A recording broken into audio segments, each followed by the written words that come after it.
Is the creation-evolution debate facts versus faith? You know, this creation-evolution debate is often portrayed as a science versus faith type of argument.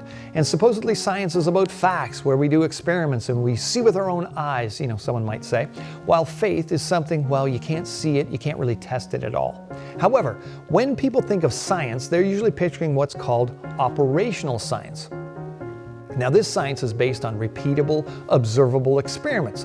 Like taking out a coin and dropping it over and over again to show how gravity works, that type of thing. Of course, the scientific method is what gives us the technology that we seem to love so much, like smartphones and iPads and computers. That comes from repeatable experimentation with the results that can be shared amongst different people.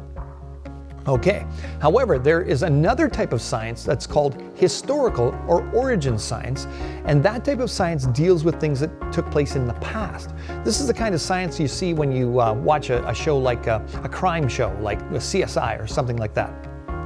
In this case, investigators come upon a crime scene, let's say a murder, and they get several clues or facts that they can apply various scientific tests on. They might get a hair follicle and do some kind of test to see whether it matches a suspect that might have been on the same crime scene, that type of thing. Now, because they weren't there at the time the crime occurred, they try to figure out what happened by developing a story that pieces these clues together in a logical way. But because they didn't observe it happen and they can't repeat the event, they can't go back in time, they can't prove what actually did take place in a similar way that you can prove that gravity exists. And unfortunately, we've all heard of people wrongfully convicted. They got the story wrong.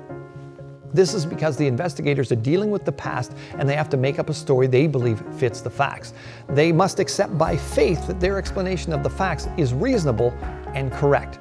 Now, years later, of course, someone might uncover new evidence that contradicts this original attempted explanation, and it forces a rethink of what might have happened. Anyway, when the crime eventually reaches the courtroom, in our example here, there's different views representing the facts by two different law teams. One is the prosecution, and one is the defense. And each one takes the exact same facts and tries to convince the judge and the jury that their story fits the facts the best. They start with a certain biased position and view all the evidence through a certain paradigm.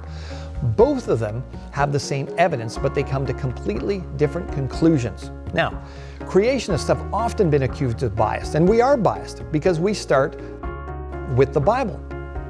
But evolutionists are just as biased because they start with a position against the Bible. And for many, it's because of their belief that there is no God. Consider the following quote from an evolutionary atheist. "We take the side of science in spite of the patent absurdity of some of its constructs, in spite of the tolerance of the scientific community for unsubstantiated just so stories. Because we have a prior commitment, a commitment to materialism. Materialism is an absolute, for we cannot allow a divine foot in the door." That doesn't sound very unbiased, does it? No, the fact is that both creationists and evolutionists are biased because of their starting positions. It's just like the defense lawyer and the prosecutor in a trial. Both of them have the same evidence, but they come to completely different conclusions. Obviously, the jury in a trial must examine and consider the evidence presented in a trial from both the prosecution and the defense. Imagine if you were only presented one view. That would be considered a travesty of justice, a kangaroo court, type of thing. But this is exactly the situation in virtually all public education systems regarding the origins issue. Only one side is presented, and that's materialistic evolution. Any attempts to introduce the other side, such as concepts to do with creation or intelligent design, are simply not allowed.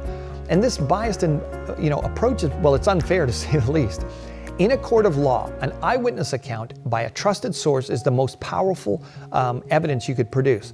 And when it comes to the history of the world, only God can tell us the true history with total accuracy. After all, He was there at the time. So, is the creation-evolution debate facts versus faith? No. Same facts, two different faiths. Most people are only ever shown the arguments for life's origin from one side.